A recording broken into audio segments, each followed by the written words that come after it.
Hello again. It's been a week since I had to roll that stuff out. Uh, Riot's just kind of bumping along. So, not really anything new going on with that.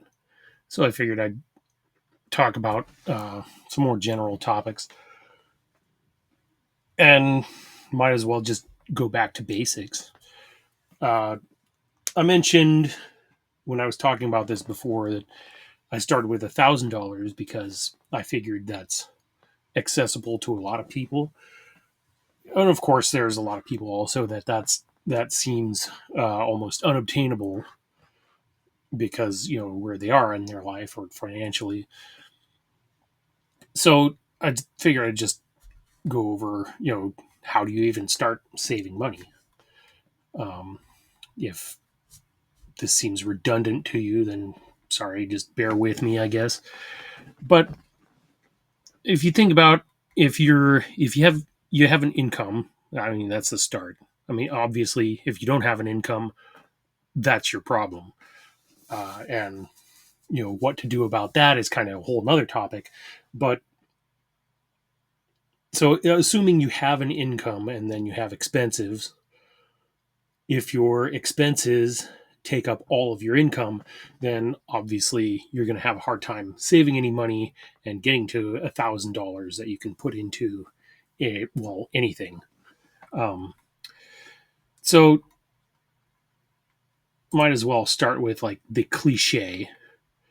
I went ahead and started an order for a Starbucks latte, pretty standard size and everything. So the total they gave me is $5.45 after tax. Obviously, that's probably going to be different depending on where you are, but right around there. That's actually, I mean, if you go to an espresso place, they can very easily go quite a bit higher than that, depending on um,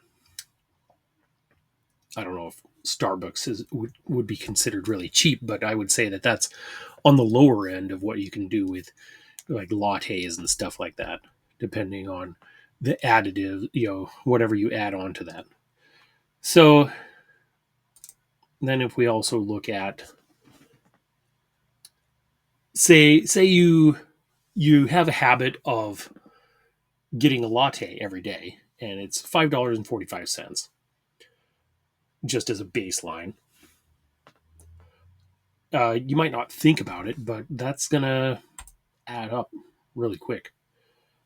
I mean, most people wouldn't think about it. It's $5, right? But let's see, 365 days in a year. That's almost $2,000 that you're putting into something that ultimately is a luxury. You're going to be fine if you don't have your latte, right? Um, Now, I'm not one to advocate that no one should be having lattes and everyone needs to take a Spartan approach to their life and cut it back to basically just taking nutrition supplements and nothing else. Um, but it's just an example of somewhere that you could cut something out. Uh, and if you are having trouble saving up any money, that's what it's going to come down to.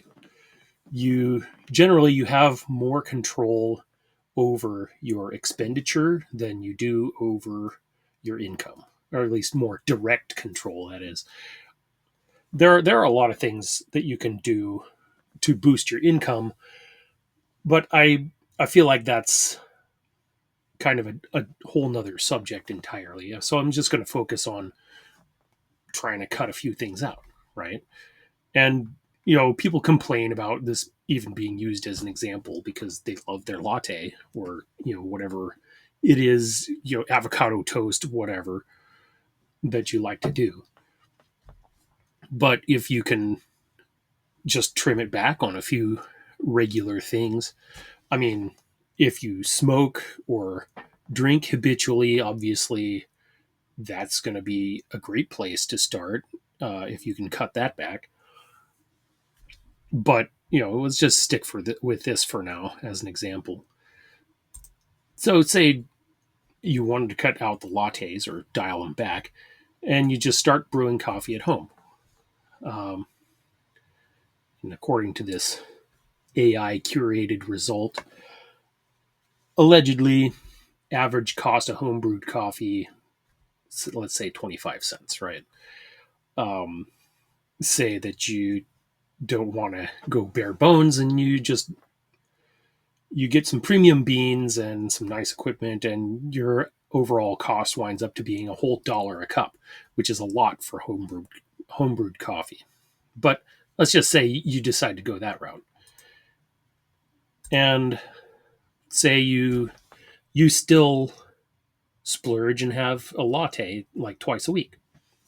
So if we look at that, whoops, let's just get out of that. So say we're replacing the latte with something that costs $1. So now it's $4.45 times 5 days a week times 52 weeks. And there's your $1,000 right there. You know, so, and I mean, that's just one simple thing, just an example. And I think it gets used a lot and people complain about it for that reason, because they feel like someone's trying to like take all the enjoyment out of their life. But if you, I mean, you could completely cut coffee out entirely and you'd be okay. I enjoy coffee. Uh, I generally drink it black because then I don't have to worry about the sugar consumption. But I I usually just brew it at home, and not saying that you have to all the time. I still enjoy a good latte every once in a while, but you have to, or I shouldn't say you have to, but it is beneficial if you understand that this is a luxury and you're making a choice to do that. So you can have these minor luxuries if if that's a big deal in your budget at the moment. You can still choose to have those minor luxuries, or maybe you can cut some of them out and you like build up the interest like we looked at the other week, and wind up having greater luxuries like live where you want to, or vacation where you want to, or have the car that you like. Like, I mean, it's hard for a lot of people to think about something 20 years down the road, but then again, that's literally what it takes, if you want to do that. If you're if you're only thinking about, well, I want my latte, and that's the only thought that comes into your head, you're you're just not going to get there, to be frank. you know and it's latte, it's like whatever accessories you want to get for your car, if that's eating up your, whatever it is that's unnecessary, that's eating up your budget. It's, if you want to get somewhere with money, that's going to have to come out, and that's just all there is to it. You need to get the savings in order to have money to invest and to make more money, if that makes sense. So, and obviously, if if you have debts and expenses like that, and I would advise, the first thing you want to do is have an emergency fund. Like a bare bones one could just be $1,000. Um, but when you go and invest, we'll go back here. You can see, I mean, the way I've done it now, if I want to get out of this before July 18th, and maybe longer than that, depending on how this goes, I'm I'm gonna take a loss and wind up with less than the $1,000 that I started with. So for this is literally the reason why you want to invest money that you don't need, or at least that you don't need at any time in the near future. It's extra money that you can afford to play with, literally.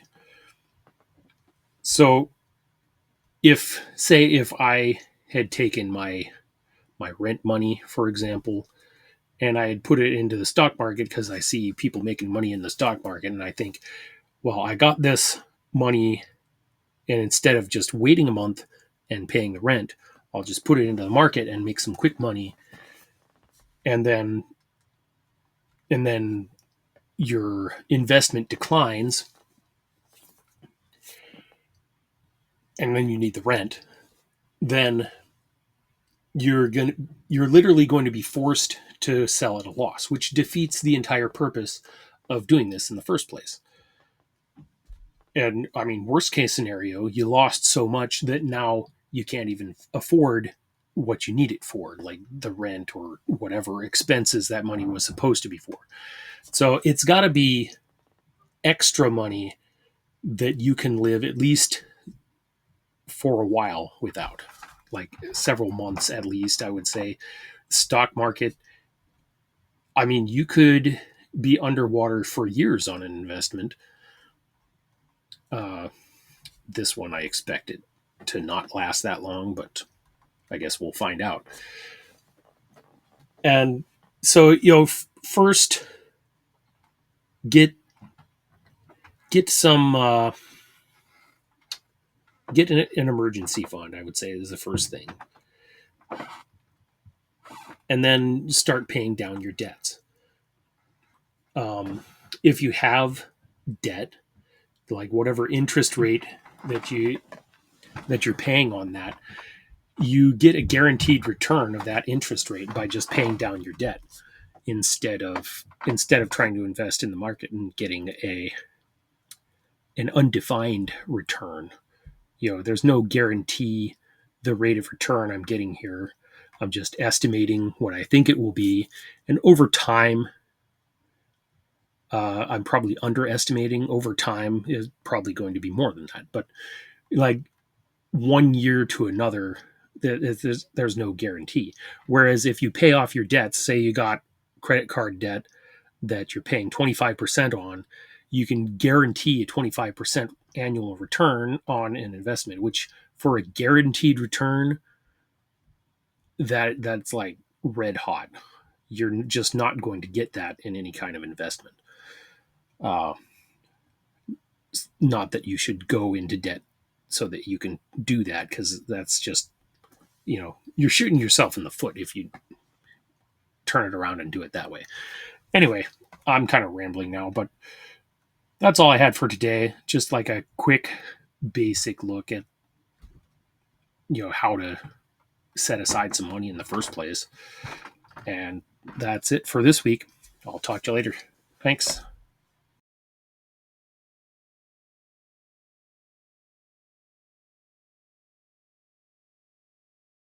Remember to like, comment, and subscribe. Oh,